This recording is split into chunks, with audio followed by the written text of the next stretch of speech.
ध्यान करो, भव से तरो। नित्य ध्यान करो, भव से तरो। नित्य ध्यान करो, भव से तरो। नित्य ध्यान करो, भव से तरो।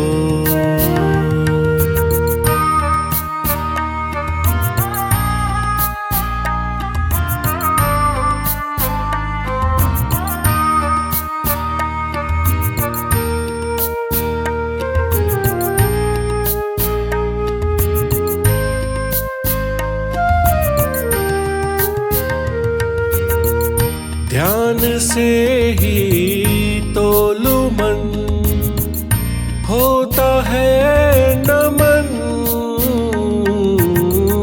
ध्यान से ही तोलु मन, होता है नमन। ध्यान से ही होता है खुद का दर्शन। ध्यान से ही होता है रब का दर्शन, रब का दर्शन। तो ध्यान करो, भव से तरो। नित्य ध्यान करो, भव से तरो। खोजी ध्यान करो, भव से तरो।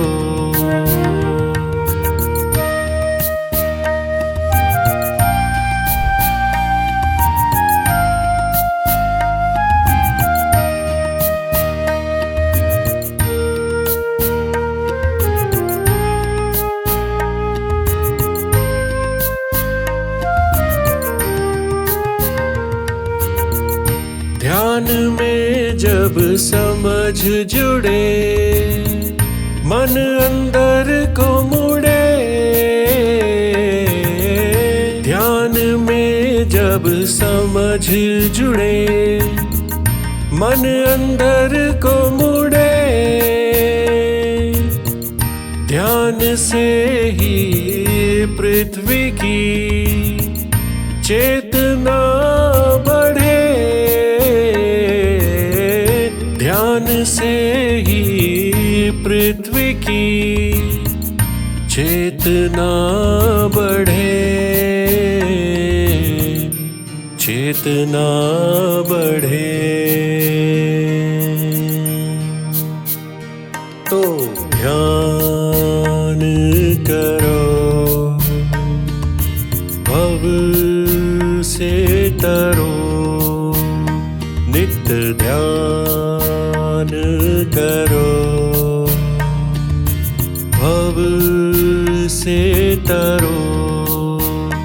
खोजी ध्यान करो, भव से तरो।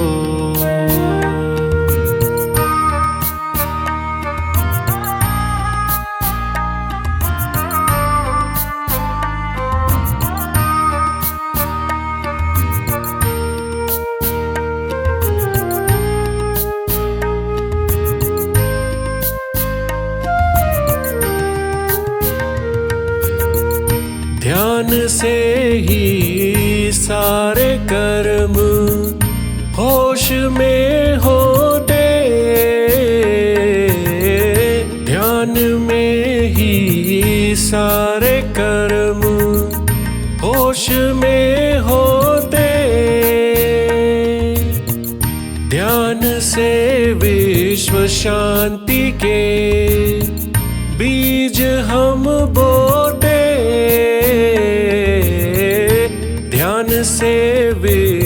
शांति के बीज हम बोते, बीज हम बोते। तो ध्यान करो, भव से तरो, नित्य ध्यान करो, भव से तरो। खोजी ध्यान करो, भव से तरो।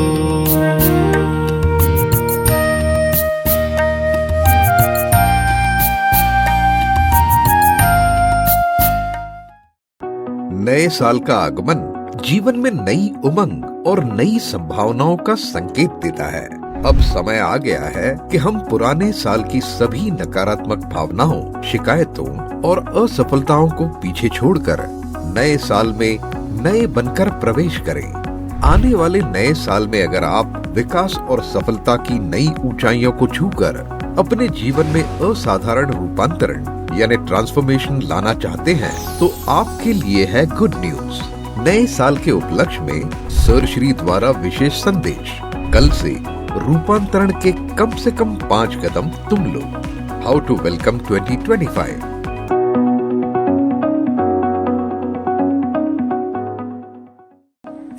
तारीख दिसंबर 11:30 यूट्यूब के साथ इनवाइट करेंगे। नए साल को मौन में इनवाइट करें, उसके बाद सबको हैप्पी न्यू ईयर कहें। प्यारे खोजियों, आप सबको शुभेच्छा, हैप्पी थॉट्स। विकास और तेज विकास दोनों का संगम आवश्यक है, तब जाकर रूपांतरण होता है। उस रूपांतरण के लिए आप जो कदम लेंगे, उन कदमों पर हम आज बात करेंगे। ये कदम क्या हैं और आपको ये लेते रहने हैं जब तक रूपांतरण न हो जाए। इसलिए हर कदम पर आपको क्या ध्यान में रखना है, ये आज समझ लो, ताकि जब मन परेशान करे तो आप उसको बता पाओ कि अब मुझे ये कदम उठाना है। पहला कदम क्या है? सरल प्रार्थना। आपको करनी है सरल प्रार्थना। सरल प्रार्थना की ताकत बहुत बड़ी है। कॉम्प्लिकेटेड बड़ी बड़ी प्रार्थना करने से ईश्वर सुन लेगा, ऐसी कोई मान्यता रखता हो तो उस मान्यता से बाहर आए।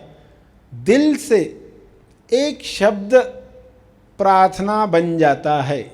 दिल से जब आप एक शब्द कहते हो और सही मुद्रा में करते हो, ग्रहणशीलता के साथ करते हो, प्रार्थना करो, मगर ईश्वर क्या जवाब दे रहा है वो सुनो। मेडिटेशन में आप सुनते हो, प्रार्थना में आप कहते हो, तो कैसे कहना है, कैसे सुनना है? तो सरल प्रार्थना। एक शब्द आपने कहा, जैसे आपने एक शब्द कहा हेल्प, हेल्प, मदद। एक शब्द में भी भाव व्यक्त होता है। आप कहते हो हेल्प और इतने दिल से, क्योंकि लोगों के जीवन में कब टर्निंग पॉइंट आई, जब वो बहुत परेशान हो गए और उस परेशानी में कि अब नहीं सहा जाता, ईश्वर को पूरे दिल से कहा हेल्प, मुझे मदद चाहिए। उस पुकार में ट्रांसफॉर्मेशन शुरू हो गई, उसी वक्त से शुरू हो गई। इंसान को पता कुछ दिनों के बाद चलता है। तो आपके अंदर भी प्रार्थनाएं उठी हैं, कौन सी प्रार्थनाएं काम कर रही हैं आपको पता नहीं, इसलिए आप दिल से प्रार्थना करो। और एक पंक्ति में जब आप प्रार्थना करते हैं तो कहते हैं तुम्हें जो लगे अच्छा वही मेरी इच्छा। तो समर्पण के भाव में आते हैं, क्योंकि ईश्वर ही है, व्यक्ति है कि नहीं ये पक्का करना है, ये पता करना है। तो व्यक्ति का समर्पण। फिर इसके बाद तरल साधना। तरल यानी जो हमें नवरोध अवस्था में पहुंचाती है। तरल साधना में जब कुछ घटनाएं हो रही हैं, जिसको हम कहते हैं डीएस, दिखावटी सत्य। आपने प्रार्थना की है स्वास्थ्य की और स्वास्थ्य बिगड़ रहा है, आपने प्रार्थना की समस्या सुलझने की और समस्या बढ़ रही है, तो ये जब दिखेगा इसको कहते हैं डीएस। डीएस में दिखावटी सत्य में यानी दिखावटी समस्या। अंदर से पक्का है कि हम विकास, तेज विकास कर रहे हैं, अच्छा ही होने वाला है, हम एक कदम आगे ही बढ़ने वाले हैं, मगर मन बोलता मुझे तो ऐसा दिख रहा है, मुझे तो सब गड़बड़ होते हुए दिख रही है। उस वक्त तरल साधना कर पाना। साधना का अर्थ है क्या? बैलेंस करना। तो जब मन ऐसे टाइम पर डीएस में आपको विचलित करता है, गलत विचार देता है, तब आपको उसको याद दिलानी है कि चलो तरल साधना करो, जो हो रहा है नवरोध अवस्था में रहो। नवरोध यानी न विरोध, विरोध नहीं करना है, नवरोध। इंसान एक सफ़ेद बाल देखता है, अपने बालों में टेंशन आ जाता है उसको, तो वो अगर नवरोध साधना करेगा, वो अगर तरल साधना करेगा, तो सवाल क्या पूछेगा खुद से? बाल कितने सफ़ेद होने चाहिए? जितने हैं। बाल कितने होने चाहिए? जितने हैं। बाल कितने होने चाहिए सिर पर? जितने हैं। जब इंसान इस तरह तैयार हो जाता है तरल साधना में, उसको टेंशन आना बंद होता है। जो हो रहा है तरल साधना, तरल साधना में अवरोध समाप्त हो जाता है, तो फिर से आप जागृत हो रहे हो। तो इस जागृति को लाने के लिए दूसरे कदम को उठाएंगे और डीएस में, दिखावटी समस्या में, खास फीलिंग में रहेंगे। यही साधना है, खास फीलिंग में रहने की। खास का अर्थ क्या? ख आ स, खास। ख आ स। ख पर है खुशी, आ पर है आश्चर्य, स पर है सराहना। खुशी, आश्चर्य, सराहना में रहना। डीएस में भी समस्या दिख रही है तो भी आप खुशी, आश्चर्य और सराहना में है। तो ये अगर आप फीलिंग रख पाए तो ये फीलिंग का जादू क्या है? आप चुंबक बन जाते हैं। जब आप चुंबक होते हो तो सब पॉजिटिव चीज़ें आपकी तरफ अट्रैक्ट होती है। जो भी समस्याओं का समाधान है वो आने लगता है। आप खास फीलिंग में चाहिए, वरना आपके लिए जो भी स्वास्थ्य है, आपके लिए जो भी पैसा है, आपके लिए जो भी रिश्ते हैं, आपके लिए समृद्धि, जो भी आप जीवन में चाहते हो, सब तो आ रही हैं, मगर कहीं नाके पे अटकी हुई है, किसी न किसी नाके पे अटकी, क्योंकि आप खास फीलिंग में नहीं हो। डीएस में भी खास फीलिंग आप ला पाओ। फिर इसके बाद प्रेरित कर्मा। प्रेरित का अर्थ क्या है? जब आपको प्रेरणा मिलती है कुछ काम करने की, जैसे बच्चा बैठा है, अचानक उसको विचार आता है कि मैं कागज़ की नाव बनाता हूँ, तो देखो वो उठेगा, कागज़ ढूंढेगा, बनाएगा, सीखेगा, सिखाएगा, बच्चों के साथ दिखाएगा, पानी में चला के दिखाएगा।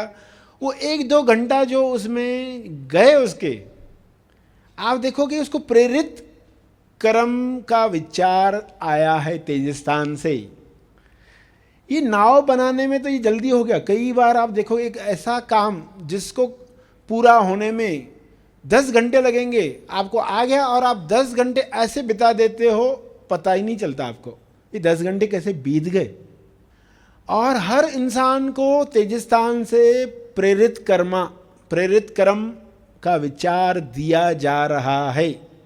अगर आप ये सीख गए कि प्रेरित कर्मा का विचार आएगा, कार्य करना है, तो वो कर्म बंधन नहीं बनाएगा। वो कर्म, क्योंकि ये कर्म करने में तेजस्थान से आया हुआ विचार है, तो इतनी सहजता से होगा। ऐसा विचार आया, ये काम हो गया, घर की पूरी सफाई हो गई, जो इतने महीनों से सोच रहे थे, बस एक जोरदार विचार आ गया, ये हो गया। करने की फीलिंग ही नहीं है। प्रेरित का पी, कर्म का के, प्रेरित कर्म पी के, कि आपको विचार आया, क्रिया हो गई, क्योंकि कुदरत उसको विचार देने ही वाली है जो वो पृथ्वी पर करने के लिए आया है। वाई एम आई हेयर, मेरा शरीर क्यों है और मैं क्यों हूं। तो दोनों का जवाब आपको क्लियर होते जाएगा, आपके सामने मंजिल क्लियर होते जाएगी। तो ये प्रेरित कर्म की शक्ति है। फिर इसके बाद विचारना, विचारना, मन में विचारना। मन में विचारना को क्या कहते हैं? जब आप मन में कोई विचारते हो तो उसको कहते हैं मनन, मनन करना। आप जब रात को सोते वक्त मनन करते हो कि मैंने आज दिन भर जो काम किया वो मुझे कहाँ ले जा रहा है, जो मैंने दिन भर किया वो नहीं किया होता तो क्या किया होता, वो नहीं किया होता तो क्या किया होता, मैंने दिन भर में जो किया वो मुझे अगर अलग तरीके से करना होता तो मैंने कैसे किया होता। एक पर्सन दिन भर क्रिकेट मैच के आगे बैठा रहा, वनडे मैच, फिर उसके बाद तो एटलीस्ट मनन करे कि ये मैंने मैच नहीं देखी होती तो क्या किया होता, और ये देखकर मुझे क्या मिला, नहीं देखा होता तो क्या नुकसान हुआ होता। ये है मनन। जो लोग मनन करते हैं उनके जीवन को दिशा मिलती है। मनन करते रहें तो धीरे धीरे आपको व्यर्थता समझ में आती जाएगी। जो हम ऐसे काम कर रहे हैं जो व्यर्थ हैं, उनकी व्यर्थता का दर्शन हो जाएगा। व्यर्थता का दर्शन हो जाता है, वो चीज़ छूट जाती है। जब तक व्यर्थता का दर्शन नहीं हुआ वो हम करते रहते। फिर इसके बाद ये सब जो चीज़ें हैं इनको टिकाना, विचारना के बाद टिकाना, यानी ये जो कदम आपने उठाए इनको निरंतर टिकाओ। टिकाना, निरंतरता सफलता की कुंजी है। इन चीज़ों को निरंतरता से करते रहो, यानी निरंतरता से व्यायाम चलेगा। हफ्ते में 5 दिन व्यायाम करना है आपने डिसाइड किया तो 5 दिन करते ही हैं, हर हफ्ते में करते ही हैं। तो ये निरंतरता है। आप ठानते हो, निरंतरता से करते हो, प्रेरित कर्म का विचार आता है वो करते हो, और जब वो विचार नहीं है तब बॉडी को व्यायाम, बुद्धि को व्यायाम, क्षमा साधना, ताकि प्रेरित वाले विचार आए अंदर से, मैं पहचान पाऊँ। तरल साधना, सरल प्रार्थना, ये सब हम करते रहें और रूपांतरण अचानक घटित हो जाएगा। रूपांतरण का अर्थ है क्या? ट्रांसफॉर्मेशन। इंसान को जो तकलीफें आती है उससे उसकी नींव की स्थापना होती है। घबराना नहीं है डीएस आए तो। ये आपके लिए स्टेपिंग स्टोन है, आपको आगे बढ़ाने के लिए। आपकी प्रार्थना का असर है जिस वजह से ये घटनाएं हो रही हैं, और आप तरल साधना से मूड अपना बनाए हुए, दूसरों का मूड कैसा होना चाहिए जैसा है, तो आपके अंदर शिकायत उठती ही नहीं। बिना शिकायत के आप आश्चर्य से बच्चे की तरह हर सीन में जाकर देख रहे हो, वर्तमान में रहते हुए, और जीवन जो होगा स्पॉन्टेनियस, सहज, सरल, सीधा, उसी जीवन के बारे में बताया। ट्रांसफॉर्मेशन, ये ट्रांसफॉर्मेशन है। इन कदमों के साथ आप पक्का ठान कर जब जियोगे तब आपको तुरंत सजगता आएगी। तो ये समझ, सोच की समझ, विचारना की समझ, प्रार्थना की समझ, तरल साधना की समझ, प्रेरित कर्मा की समझ, इन सबको जोड़ेंगे, निरंतरता से ये टिकाए रखेंगे तो आप देखोगे ये साइकिल चलते चलते आप मंजिल तक कब पहुंच गए, यानी स्थापित हो गए। तो ये एक सोच जो है, अलग सोच जो आएगी, कब आती है? जब हम सही सवाल पूछते हैं। तो जब आप सवाल पूछते हो राइट टाइम पर राइट सवाल, who am I now, who am I now, अब मैं कौन हूँ, तो जागृति आती है और आप सुरक्षित रूपांतरण पाते हो। इससे आप अपने मंजिल पर स्थापित हो जाओ। रूपांतरण में स्थापित हो जाओ। अब ये हेल्प कहने के लिए, हेल्प पर विश्वास आने के लिए, एक शब्द को अंतर मन तक पहुंचाने के लिए आपको प्रार्थना में ग्रहणशील होना पड़ता है। उसके लिए आप क्या करते हो? दोहराते हो, जप करते हो, तैयार करते हो खुद को 3 शब्द कहकर, प्रेम, आनंद, मौन। जब आप इसका जप करते हो, बार बार दोहराते हो, उसकी वाइब्रेशन से बाहरी मन जो है समर्पित होता है। फिर आप प्रार्थना करते हो तो वो अंतर मन तक जाती है। तो सभी ये प्रयोग करके भी देखेंगे, सभी ये प्रार्थना करेंगे। हर धर्म में प्रार्थना को अलग अलग शब्द देकर करवाया यही गया है। तो आप शब्दों में न अटके, पर्पस समझें, पहले हम ग्रहणशील बने। प्रेम, आनंद, मौन का जाप करके, चैंटिंग करके इतने गहराई में पहुंच जाएं कि वहाँ फिर हम प्रार्थना करते हैं। और फिर जो ध्यान होता है उसमें आप गहराई तक पहुंच जाते हैं। ईश्वर क्या जवाब देता है प्रार्थना का, वो हमें समझ में आने लगता है। तो सभी जैसे बताया जाए वैसे करेंगे। कोई हेल्प कहेगा, कोई हेल्थ कहेगा। एक शब्द हेल्थ, किसी को हेल्थ का प्रॉब्लम चल रहा है, वो खाली हेल्थ हेल्थ दोहराएगा मन में, जब तो वो अंतर मन तक पहुंचेगा। मगर अंतर मन तक पहुंचने के पहले हमें बाहरी मन को शांत करना ज़रूरी है। और बाहरी मन को शांत करने के लिए आप प्रेम, आनंद, मौन तेज स्थान पर रहकर दोहराते हैं तो बाहरी मन बाजू हो जाता है, डायरेक्ट अंतर मन से कांटेक्ट होता है। तो सभी ये करके देखेंगे। सभी धीरे धीरे आंख बंद करके सांस लें, रिलैक्स करें खुद को प्रार्थना के लिए, पहले कदम को समझने के लिए। प्रेम, आनंद, मौन दोहराएंगे।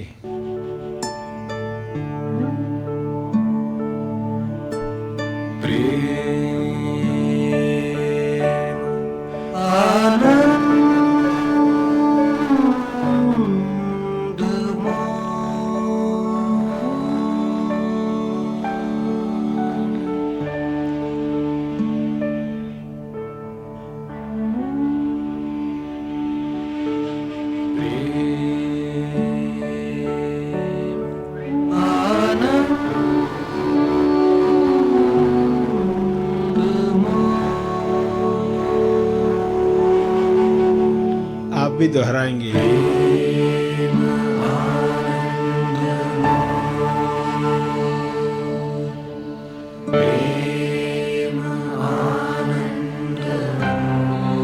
बोलकर दोहराएंगे।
दिल से दोहराएं।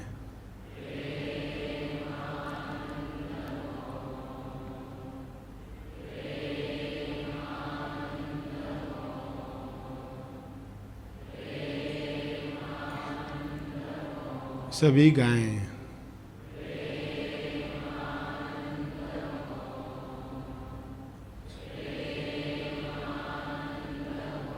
फील भी करें।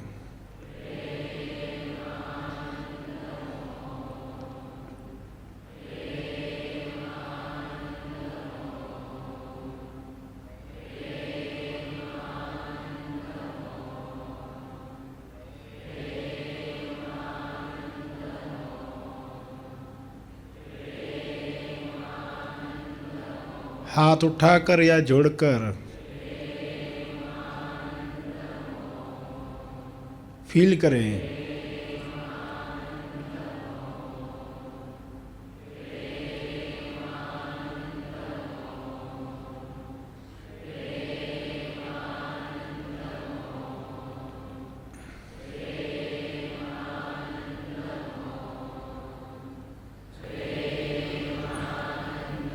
आवाज धीरे धीरे कम करेंगे।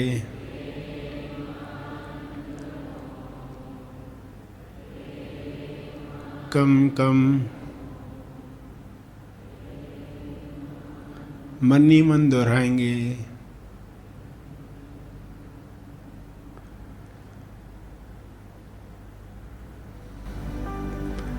ये अवस्था प्रार्थना की है। हेल्प या हेल्थ, मदद या स्वास्थ्य या समृद्धि, एक शब्द हम मन ही मन दोहराएंगे अर्थ समझते हुए। हेल्प हेल्प कहा, धीरे धीरे प्यार से रिदम में गुनगुनाते हुए हेल्प हेल्थ।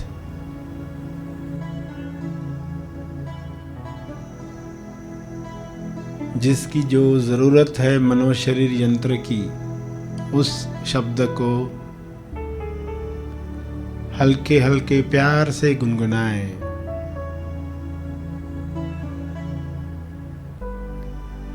अंतर मन तक पहुंचाएं।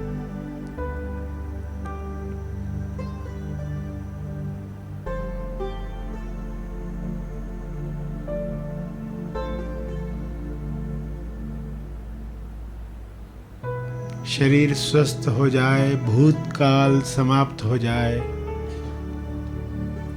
वर्तमान में खुल जाए, वर्तमान में जीना सीख जाए।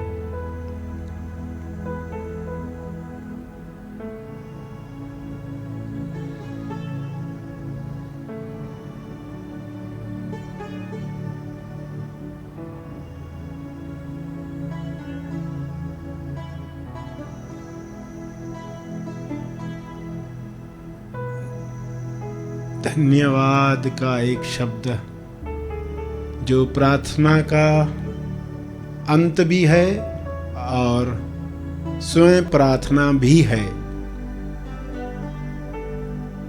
एक शब्द की प्रार्थना, सरल प्रार्थना। धन्यवाद दें, दिल से धन्यवाद। जो प्रार्थना आपने की है उसका असर शुरू हो चुका है।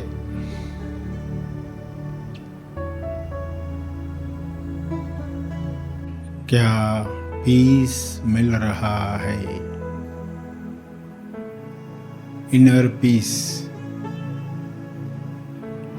नए साल में प्रवेश किस पीस से करना चाहेंगे?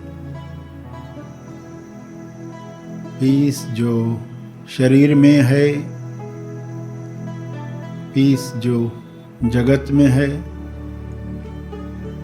नए जीवन में क्या हो, क्या समाप्त हो। सभी आंखें खोलें।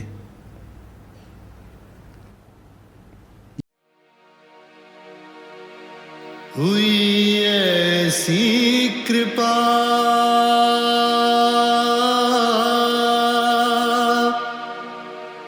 ध्यान आया जीवन में, अंधकार